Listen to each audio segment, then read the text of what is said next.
Our podcast was created in the minds of my sis and I.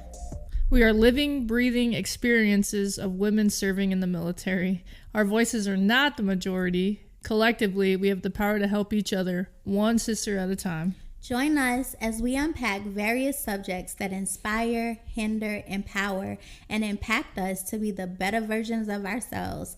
This is When We Serve. Sorry to bother you. Disclaimer: the opinions and perspectives shared in the following discussions belong solely to the individuals, CJ and I, speaking, and do not reflect the official stance of the DoD or any of its associated entities.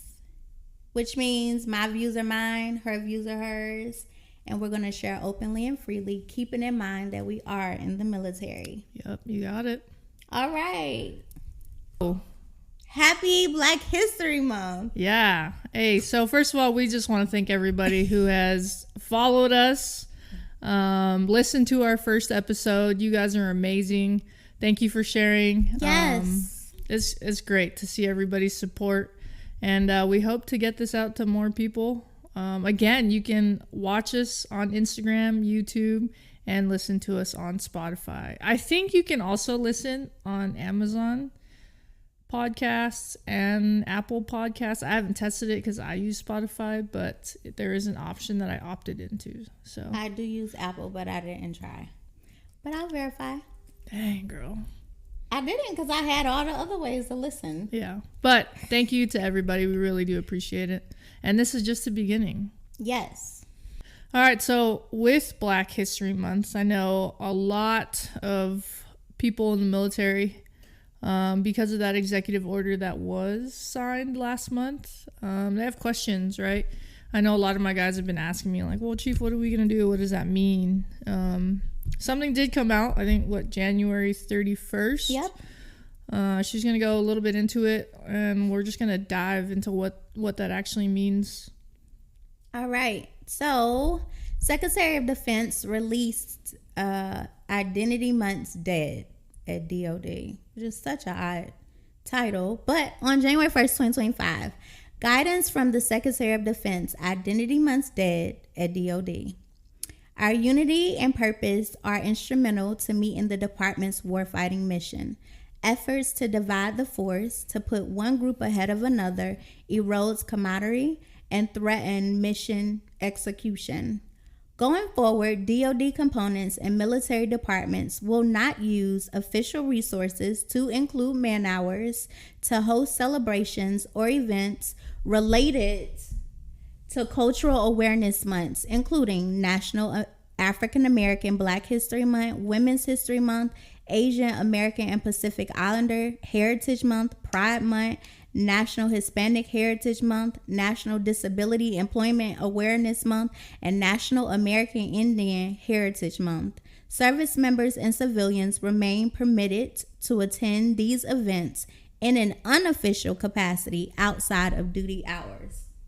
Installation units and offices are encouraged to celebrate the valor and success of military heroes of all races, genders, and backgrounds as we restore our warrior culture and ethos. We are proud of our warriors and their history, but we will focus on the character of their service instead of their immutable characteristics. This guidance is effective immediately. Man, that's a lot to digest. Yeah. Because I think since I've been in 13 years, since I've been in, we've been doing, right? So for those of you that don't know, at every command, we've got a diversity committee, right? Diversity committee dives deep into celebrating all these things, all these groups of people. Just we celebrate it every month, and we do a little history, we do a little celebrating. I think one of the coolest ones that we had on the John P. Murtha was Hispanic, for Hispanic Heritage Month. The committee, they all got together, they got some food, and they got people who dance, and they came on board and just had this really huge celebration. And they broke it down by countries and performances by countries. That was pretty cool. Kind of like a luau. Kind of, yeah. But anyways, so diversity committee, right? So that has now gone away, right? It looks a little bit different. But our CO actually, I don't know if your CO has, but we had an all hands call yesterday. Because I know a lot of sailors have questions about this, right? A lot of sailors are concerned about this. And our CO pretty much said, you know, we're going to do business as usual on board. We understand and we acknowledge everybody. But his biggest thing, and even when he became captain, right, he's all about beating the adversary. That's his big thing. So he wants us all to still acknowledge each other, but the biggest thing is treating each other with respect and dignity. And that's what matters at the end of the day. Yeah. But, you know, with that being said, unfortunately, we're not going to have those celebrations on board anymore. But that doesn't, you know, that's why we have this podcast, right? We're here to still celebrate those things and still celebrate all the amazing things that these people do and what makes up the military, I think. Yeah, well, I have the pleasure of being the diversity chair, the khaki, one of the khakis on board. And we have not had an all hands call yet, but I do know there was a lot of questions that came up from the committee members. And I think for me, the hardest part is knowing that the Navy is a melting pot. Yes, 100%. And so to hear to hear the Secretary of Defense describe it as eroding, the community amongst us if we celebrate each other is just, I don't know, it's very concerning to me. Yeah.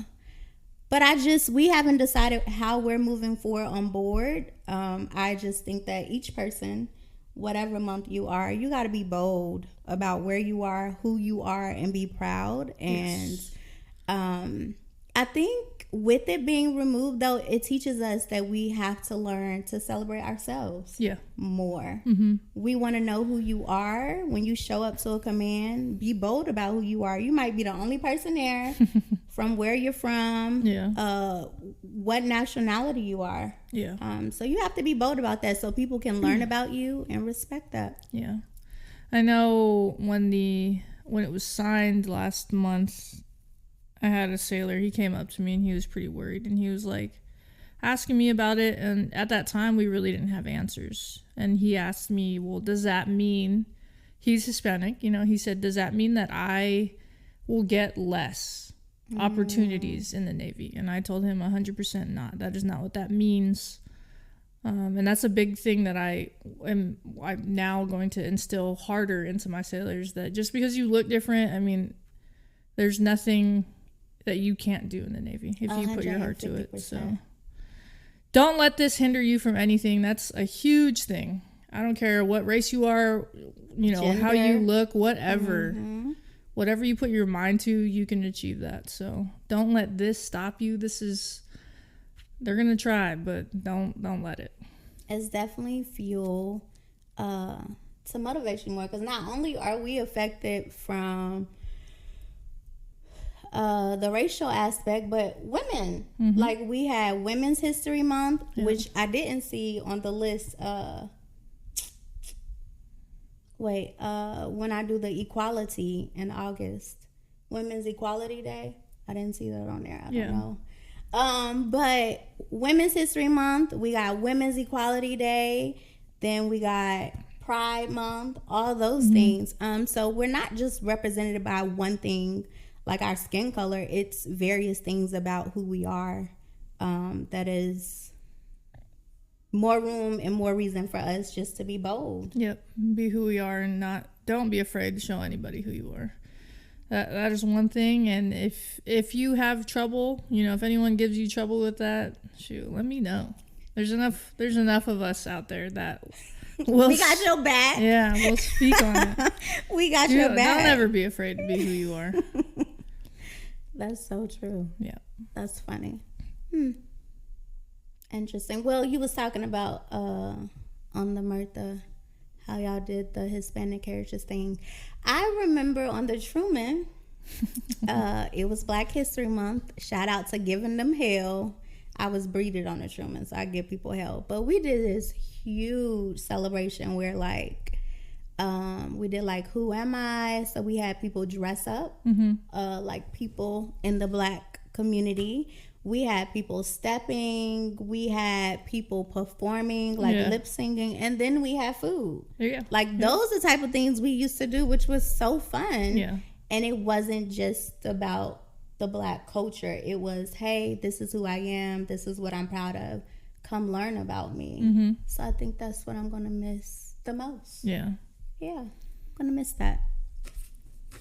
So with that being said, let's roll into a hot movie. Yes. That recently came out. When did it come out? At the end of last year? Yeah, I believe so. That's, 688. Yep, the 688. The 688. And I think it was a pivotal moment. Like, it came and then all of these things came right behind it, which is kind of odd. But you want to talk about how you felt? How did the movie make you feel? Okay. Well, I watched it and then I watched it again this morning just to make sure that it was fresh on my mind, and I cried just like I cried the first time. It's crazy to think that this movie took place in 1942, World War II, right? Those women were going through that during World War II. Fast forward to 2025. And look what we're going through now. Exactly. Woo! Right. And those, unfortunately, women, and specifically, Black women, are still going through those things. It may not be so in your face, but I know, and I've heard stories that stuff is still going on, and it's sad, but I appreciate you, and I appreciate all the Black women out there, because I know that you guys get it the hardest. But that movie was awesome. Tyler Perry did an amazing job. I love all Tyler Perry movies. I really do. Do you? Yeah. I get that from my mom and dad. Yeah. Some of those shows is a little sketchy, but shout out to this movie, Tyler. I really like this movie. I don't know about Ruthless, the show, but I like this movie. Yeah. What did you think about it? So first of all, every time I watch a movie, it makes me feel like I'm supposed to be there, or it makes me feel like I am there after the fact, whatever. So the movie made me feel, one, I felt proud. Yeah. Girl, I felt like I could be Kerry Washington, the captain. I felt like that was me. Oh, it's I actually, when I saw it on Netflix today, it says Oscar nominee. Yes, I love that. So, I felt like I could be her though. Yeah. And then it gave me like a sense of boldness. One thing, so it was in World War II. Most of the time when we think about the war, what do we see? Like white men. Yeah, we do. White men, Black men who were on the ships, wherever. That's all you see is men. But you didn't see women. Like, this movie gave me the opportunity to see somebody that looked like me in that time frame. And so now, fast forward to now, we're not in war at the moment. We go through what we go through in the military, but it's like I have a stance. Yeah. So it gave me like let me keep going on the days where I get tired and I don't want to, but there's somebody out there looking for a face like mine to see that they can do what I'm doing. So that's what it made me feel like. And then, girl, I was bawling. Yeah. A mess. I was crying my eyes out so much just to see the disrespect. Ooh, when she said, "over my dead body." Yes. Yeah. Girl, and it came back to me when I had my little run-in.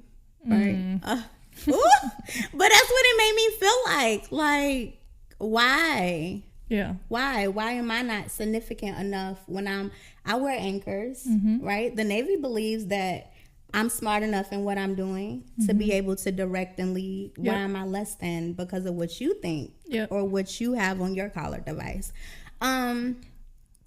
Yeah, it was so good. Captain Charity said, and I quote from Kerry Washington, "A lot of people do not want us to succeed.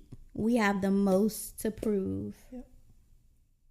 And it's so true. You never know, like, who is behind your back, and they're not there to push you and hold you up, but they're there to stab you in the back.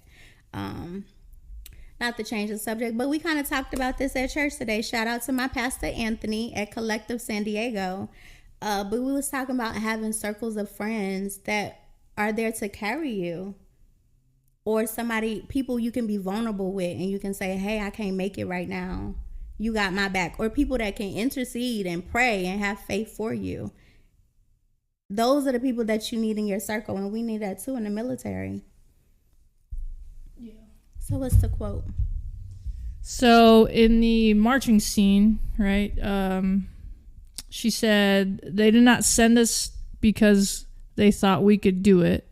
We are here because they are sure we cannot."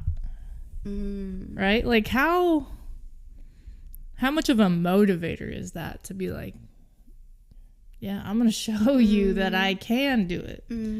Right?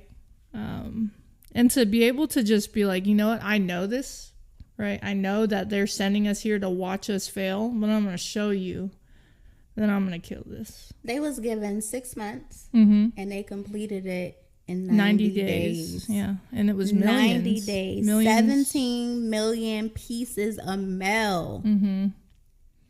Oh, my goodness. That's a whole 3-year backlog. In 6 months, but they did it in 90 days. But that's the beautiful thing about women. There's always a way out of no way. We make ways out of no ways all the time. And then I saw at the end, what's her name? She was still alive.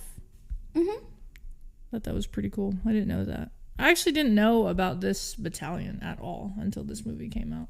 I'm not gonna lie, like, ever since I joined the Navy, it's always been like naval history and stuff like that, and so to see something like this, it's pretty cool.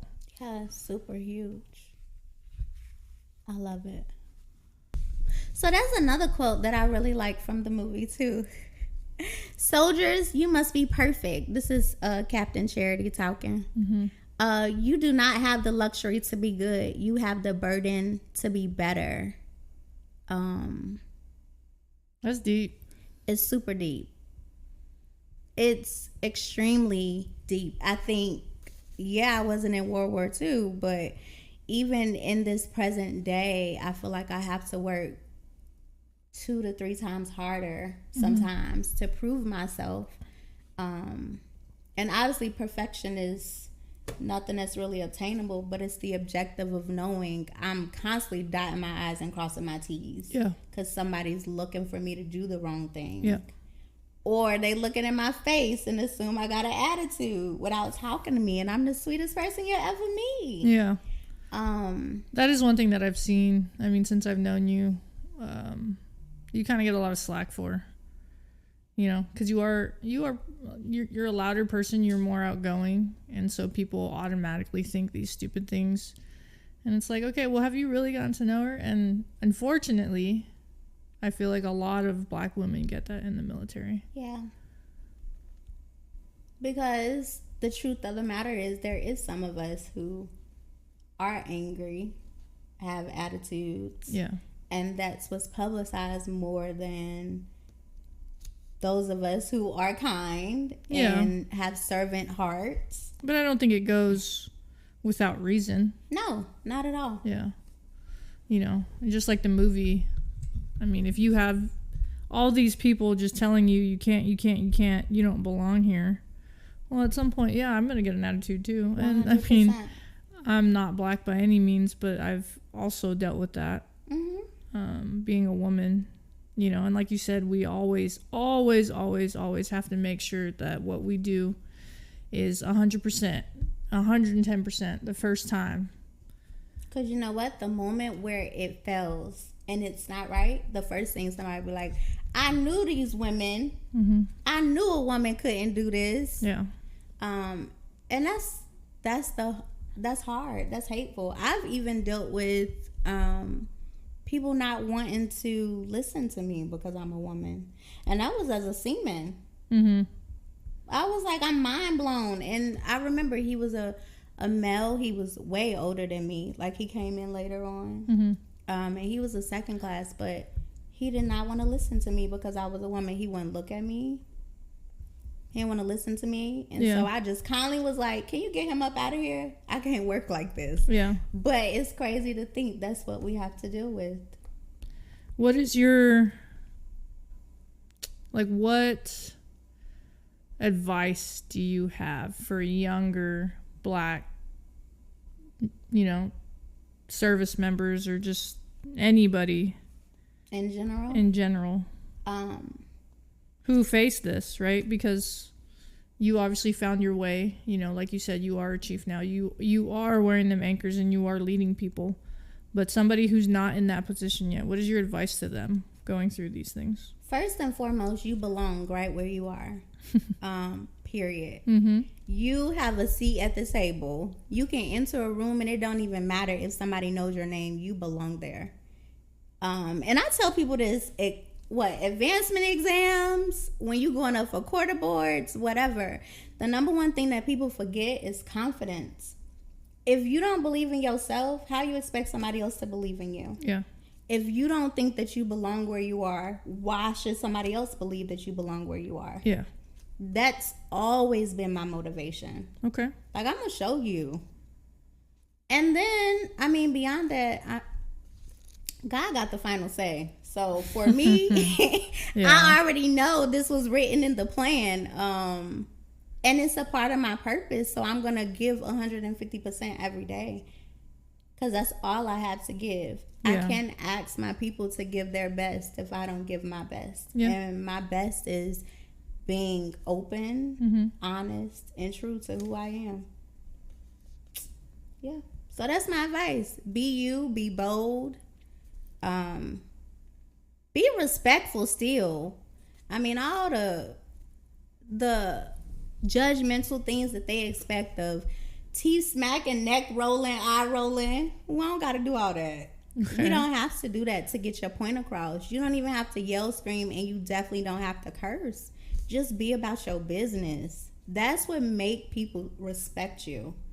You come to me and you talk to me, I'm coming to you with facts and knowledge. Yeah. I know my job at the end of the day. I'm pretty good at it. That's true. You're real good at IT too. Yeah. What about you? What advice would you give to other women?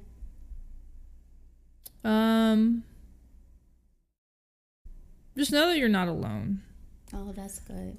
There's a lot of younger female sailors or just younger sailors that I can tell that there's something wrong, and they don't ever want to like come out with it and just say it.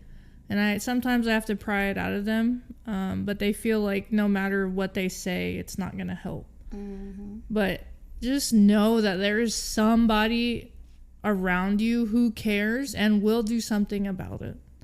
Like, I stand on business. Yeah. If something is wrong, I don't care if you're seaman recruit Timmy and you got a problem with Captain so-and-so. Yeah. If it's wrong, it's wrong. Mm-hmm. Let me help you figure that out. Mm-hmm. Right?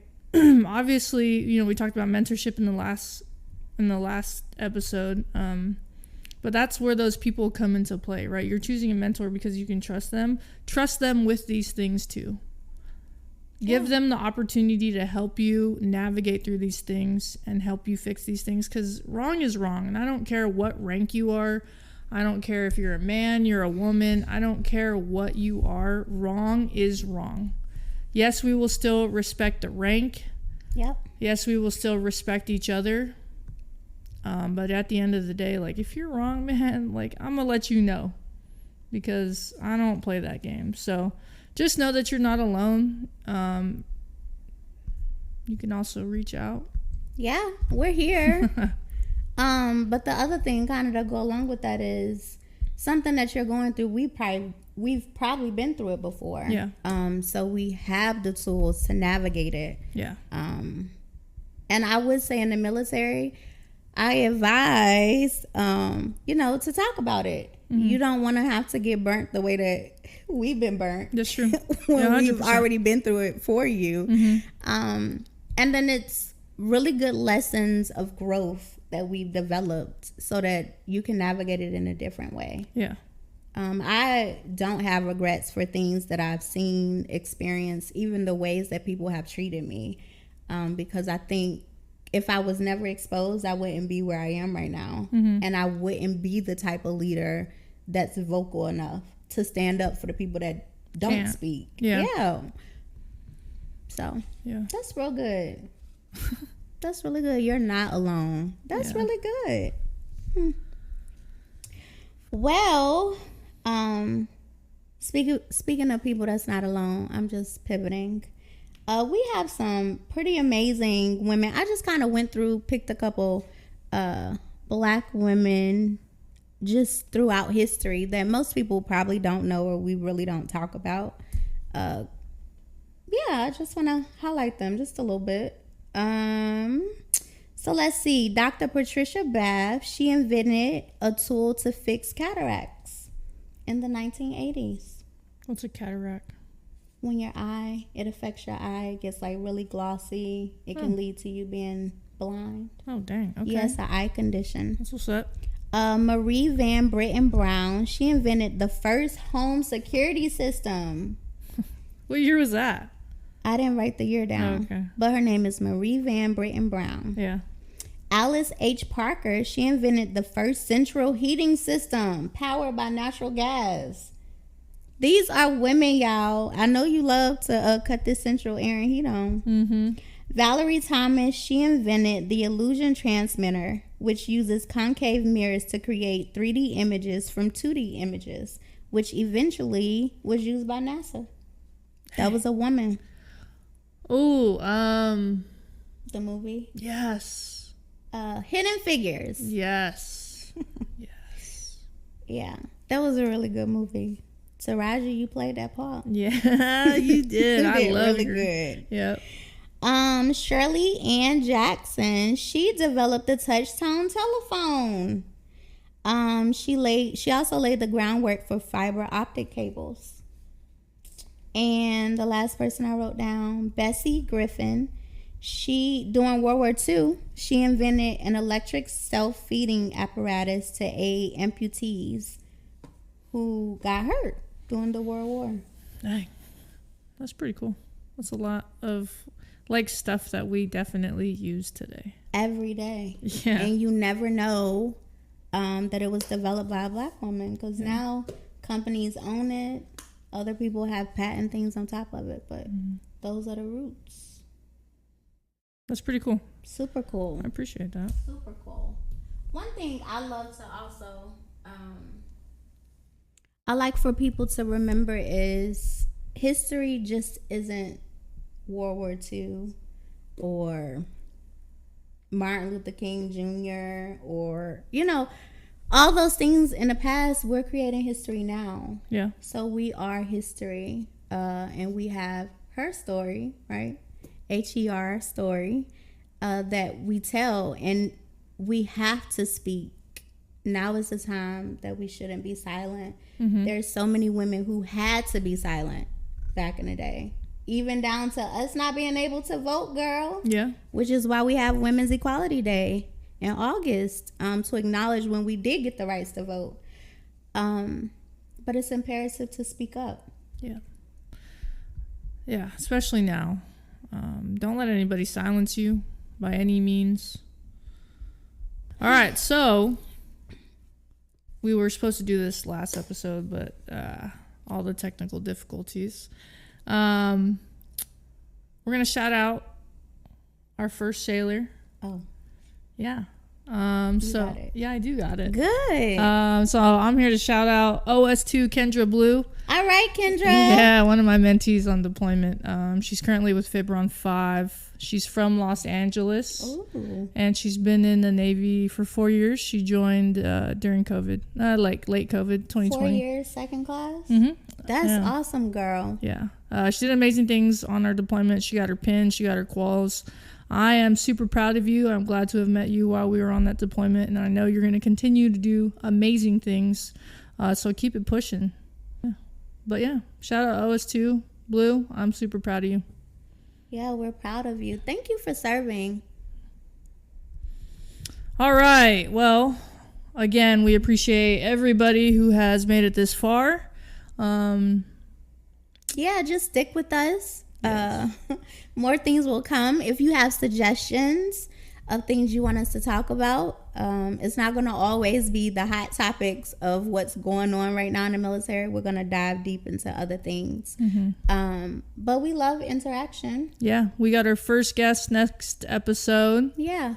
I will introduce her when she's here, but I'm excited for you guys. She's going to talk about, as a chief, her experiences on her first ship, right? So she's been squadron based for 10 to 12 years of her career, and then finally she's on the ship with me, and she's going to talk about it, right? Because first ship for everybody is crazy. Yeah, for sure. For us, we've been doing it for a little bit, but I was nervous to be. Yeah, well, you got to your ship as a seaman. Yeah, I got there as a second class. She got there as a chief. Yeah, so you can only imagine like the pressure that's put on you. But we're gonna save that for the next episode.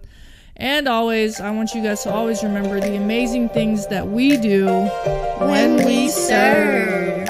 Peace out, y'all.